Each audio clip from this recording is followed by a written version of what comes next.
बिस्मिल्लाहिर्रहमानिर्रहीम। अस्सलामु अलैकुम। आप देख रहे हैं शाइस्ता स्टूडियो 9। आज का हमारा टॉपिक है एक अल्लाह वाले और नाशुक्रे का वाक़या। शिकवा से शुक्र तक, आंसू से मठियाई तक।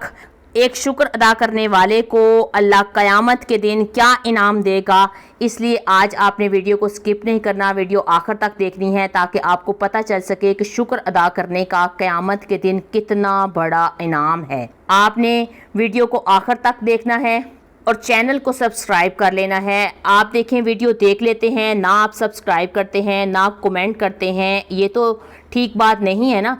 अगर आप कमेंट करें और चैनल को सब्सक्राइब करें, ये आपकी तरफ से मोटिवेशन और प्यार होता है, वीडियो बनाने वाले की ये हौसला अफजाई होती है। एक साहब शदीद माली तंगी का शिकार थे। खाने पीना तो खैर उनका पूरा होता जा रहा था, मगर रहाइश की उन्हें सख्त परेशानी थी। वो एक अल्लाह वाले बुज़ुर्ग से शदीद अकीदत रखते थे। हालात से तंग आकर वो उस अल्लाह वाले बुज़ुर्ग की खिदमत में हाज़िर हुए और अर्ज़ किया कि हज़रत, मैं बहुत तकलीफ़ में हूँ, बहुत परेशानी में हूँ। बस एक कमरा मेरे घर में है और इसमें मैं ख़ुद रहता हूँ, मेरी बीवी और 4 बच्चे रहते हैं, बूढ़ी वालदा है, 2 बहनें भी साथ रहती हैं और ख़ानदान की एक बूढ़ी रिश्तेदार बेवा औरत भी हमारे साथ रहती है और मैं इन सब की कफ़ालत करता हूँ। इतने सारे अफराद एक ही कमरे में रहते हैं और हम सख्त परेशान हैं। ये कहते हुए उसके आंसू जो हैं छलक पड़ते हैं। वो अल्लाह वाले बुज़ुर्ग आदमी जो हैं वो अपनी गर्दन को झुकाते हैं और गौर करते हैं और गौर करने के बाद फरमाते हैं कि तुम्हारा मसला हल हो जाएगा। आप जाओ, एक मुर्गा ले आओ और उस मुर्गे को भी अपने उसी कमरे के अंदर साथ रखना शुरू कर दो। वो साहब खुशी खुशी गए और जाके एक मुर्गा ले आए और उस मुर्गे को भी अपने उस कमरे में साथ रखने लगे।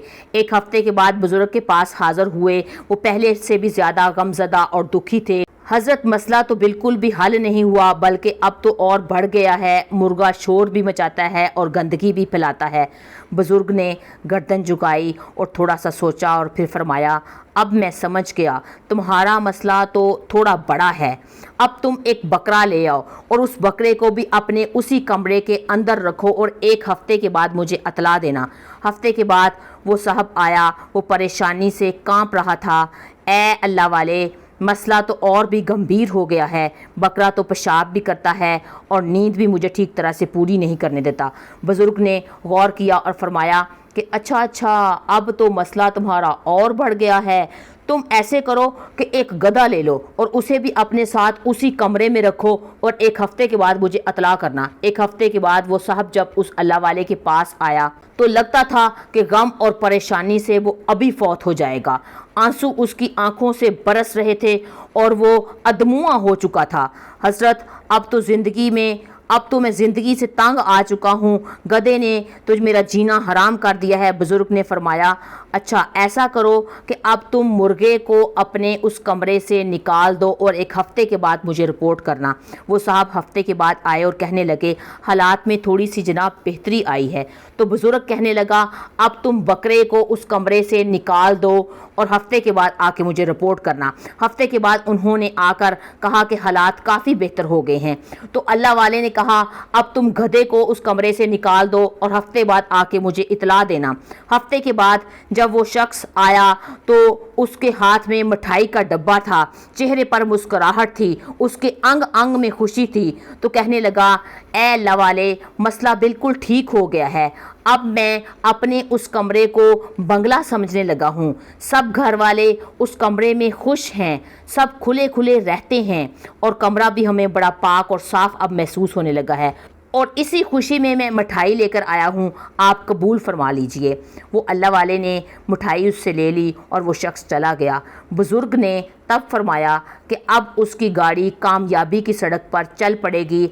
अब वो हर दिन मज़ीद राहत और तरक्की पाएगा इंशाअल्लाह, क्योंकि ये शिकवे से शुक्र तक का उसका सफ़र और आंसू से मठियाई तक का सफ़र। वो साहब पहली बार जब बुज़ुर्ग के पास आए थे तो वो रो रहे थे और आखिरी बार जब आए तो वो खुश थे और वही कमरा था, वही अफराद थे, कुछ भी उसमें इजाफा या कम नहीं हुआ था। ये आंसू से मठियाई तक का सफ़र और शिकवा से शुक्र तक का ये सफ़र बज़ाहिर बहुत छोटा लगता है, बल्कि हकीकत में ये ज़मीन से आसमान तक के सफ़र से भी ज़्यादा बड़ा है। वो बुजुर्ग के पास जब वो साहब जब बुजुर्ग के पास आए थे तो बुजुर्ग समझ गए थे कि उनको रिज़्क की तंगी का सबब नहीं है, उसको नाशुक्री और बेसब्री है। अगर नाशुक्री वो छोड़ दे तो उसकी रोज़ी के तमाम दरवाज़े जो हैं वो खुल जाएंगे। चुनाचे बुज़ुर्ग ने उस पर पहले बहुत ज़्यादा सख्त बोझ डाला और फिर उसके बोझ को हल्का किया और उसके फिर हालात ही बदल गए। हम बीमारी में जब कराह रहे होते हैं, कोई शख्स जब हस्पताल में, एमरजेंसी में या कैजुअलिटी वार्ड में चला जाता है तो वापसी पर वो शुक्र अदा करते हुए वहाँ से निकलता है। ऐसे ही शैतान के नामों में से एक काफूर नाम है जिसका मतलब है बड़ा नाशुक्रा। यही नाशुक्री शैतान के हथियारों में से एक मोहलिक हथियार है। शैतान सारा दिन सारी रात नाशुक्री बांटता है, आपको इससे अच्छी के लालच में वो डाल देता है। तब आप अपनी सवारी को हकीर समझते हैं और आप नाशुक्री पे उतर आते हैं। जब नाशुक्री होगी तो फिर बरकत कहाँ से होगी? बरकत तो फिर वहाँ से उठ जाती है। इसलिए ज़रूरी है कि हम शैतान के इस वार को समझें और अल्लाह ताला ने हमें जो कुछ अता किया है उस पर हम अल्लाह ताला का शुक्र अदा करें और अपने दिल को इस नेमत से राज़ी कर लें पर राज़ी कर लें। आज मुसलमानों में जो हर तरफ रिज़्क की तंगी और बेबरकती फैली हुई है, इसका सबसे बड़ा सबब यही नाशुक्री है। इस नाशुक्री से हम सबको चाहिए कि हम तौबा करें और अल्लाह ताला से दुआ मांगें कि ऐ अल्लाह, मुझे जो आपने अता फरमाया है इसी पर मुझे खुश और कनात अता फरमा और मैं इसी पर राज़ी हूँ जो कुछ अल्लाह ताला ने मुझे अता फरमाया है। ये मियाँ बीवी, औलाद, मकान, ये खुराक, कपड़े, सेहत वगैरह, इन सब में हम शुक्रगुजारी के रास्ते को इख्तियार करें। ये जो हमारा नफ्स है ना, हमारे इंसान के अंदर जो असल ज़ात है, ये जो नफ्स है, ये बाज़ औक़ात इसको एक बीमारी लग जाती है और वो बीमारी होती है नाशुक्रेपन की। ये नाशुक्री जिस इंसान के अंदर आ जाती है, वो जो नेमतें इसके इर्द गिर्द होती हैं वो उसको फिर नज़र नहीं आती, उसमें अंधापन आ जाता है। वो इस अंधेपन में इतना मुब्तला हो जाता है कि तमाम नेमतें, जैसे औलाद की नेमत, घर के साफ़ सुथरा होने की, मयसर होने की, उसके अपने घर होने की नेमत, और छत पे पंखा चल रहा है, ठंडक का माहौल है और साफ़ सुथरा हलाल उसको रिज़्क मिल रहा है, उसको नेक पाकबाज बीवी मिली है, उसको 4 लोग मुआशरे में उसकी इज़्ज़त करते हैं, उसको जो ख़र्चा और इनकम अल्लाह ताला ने दे दिया है उससे उसकी रोज़ी रोटी सारी चल रही है, ज़िंदगी का उसका निज़ाम चल रहा है और उसके पास उसकी हैसियत के मुताबिक सवारी भी है। जो भी ये सब नेमतें उसके पास होती हैं, जो नाशुक्रा बंदा होता है ना, वो इसको महसूस नहीं कर पाता। ये तो मैंने आपको बहुत थोड़ी चीज़ों के नाम लिए हैं। नाशुक्रा जो बंदा होता है, बेशक उसके पास जितनी मर्ज़ी ज़्यादा दौलत हो, जितनी मर्ज़ी बड़ी गाड़ी हो, जितना मर्ज़ी बड़ा बंगला हो, नौकर चाकर हो, जितने मर्ज़ी बड़ा उसके पास बिजनेस हो, ट्रैवल करने के लिए दुनिया में इधर उधर दूसरे मुल्कों में आने जाने के लिए जितनी मर्ज़ी उसके पास नेमतें हों, लेकिन उन सब नेमतों होने के बावजूद जो नाशुक्रा आदमी होता है वो सब नेमतें उसको नज़र नहीं आती, उसको अभी और की हवस लगी होती है। मेरी आपसे इल्तिजा है और ये छोटी सी इल्तिजा है कि आपको अल्लाह ताला ने जितनी भी जो नेमतें दी हैं इसका आप शुक्र अदा कीजिए। नेमतों का शुक्र अदा करके अल्लाह ताला से तौबा कर लीजिए। आपकी जो शिकवा करने की, शिकायत करने की, अपने गमों को दूसरों को बताने की, एक बहुत बड़ा महाज खड़ा कर लेने की, एक रिपोर्ट बनाकर दूसरों को बयान करने की जो आदत है, आप इसको ख़त्म कर दें।